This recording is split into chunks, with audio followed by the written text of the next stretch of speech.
राकेश टिकैत के खिलाफ संतों की नाराजगी है। भगवान हनुमान जी को आंदोलनजीवी कहने पर संतों की नाराजगी देखने को मिल रही है। तपस्वी छावनी के महंत परमहंस दास का कहना है कि राकेश टिकैत का बयान दुर्भाग्यपूर्ण है, किसानों को बदनाम करने वाले कांग्रेसियों द्वारा प्रायोजित है।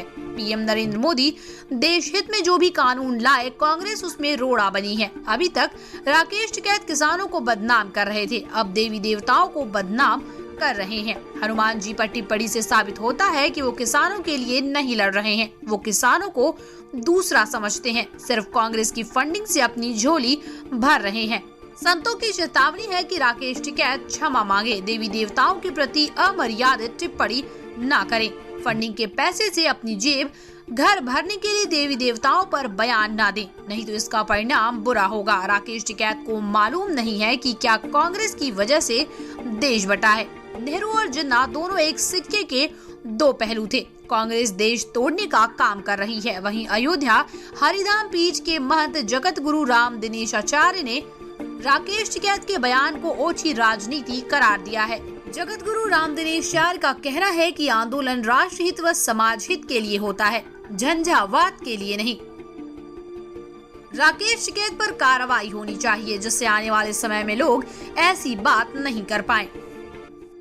राकेश टिकैत जो है पहले अन्नदाता को बदनाम कर रहे थे, किसानों को बदनाम कर रहे थे, अब देवी देवताओं के प्रति यह जो है तो अज्ञानतापूर्ण बयान दे रहे हैं।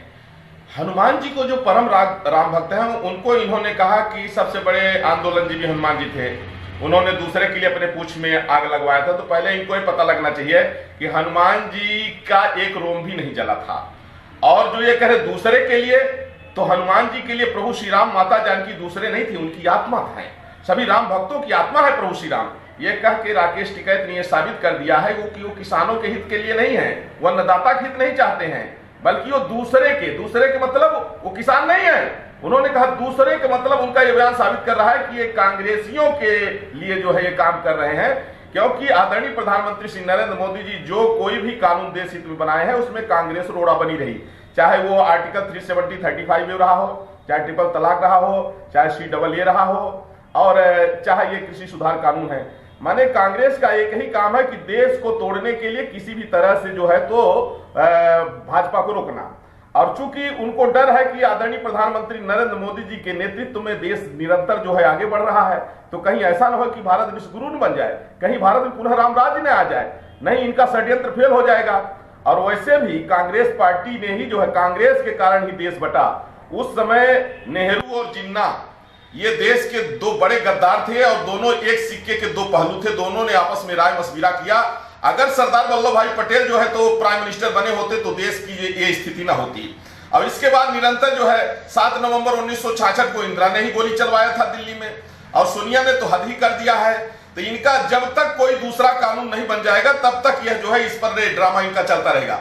हम सब लोग जो है आदरणीय प्रधानमंत्री नरेंद्र मोदी जी से उम्मीद करते हैं कि बहुत जल्दी जनसंख्या नियंत्रण कानून और समान नागरिक संहिता ले आए, जिससे ये ड्रामा इनका बंद हो। और राष्ट्र ही सर्वोपरि है, राष्ट्र ही सर्वोपर रहेगा। राकेश टिकैत जो है हनुमान जी को जो जिस तरह से इन्होंने अमर्यादित जो है अज्ञानतापूर्ण बयान दिया है, इस पर उम्मीद करते हैं कि ये क्षमा मांगेंगे, और इस तरह का अगर बयानबाजी करते रहेंगे तो इसका परिणाम बुरा होगा। जो बयान है निश्चित रूप से दुर्भाग्यपूर्ण है, और हनुमान जी महाराज और किसी भी देवी देवता के प्रति इस प्रकार की वाक्यों का प्रयोग करना मुझे लगता है कि ये ओछी राजनीति है। किसानों के आंदोलन आप कर रहे हैं, और मोदी जी ने जो कहा है उस वाक्य को समझने का प्रयास किया जाए कि आंदोलन राष्ट्र हित के लिए होता है, समाज हित के लिए होता है। आंदोलन का अर्थ ये नहीं होता है कि समाज में झंझावात पैदा किया जाए। और फिर इस समय में भगवान के स्वरूपों को लेकर के और हनुमान जी पर ऐसी टिप्पणी करना उनकी ओछी मानसिकता को दिखाता है। तो निश्चित रूप से ऐसे लोगों पर कार्रवाई होनी चाहिए कि आने वाले समय में वो लोग ऐसी बात न कर सकें।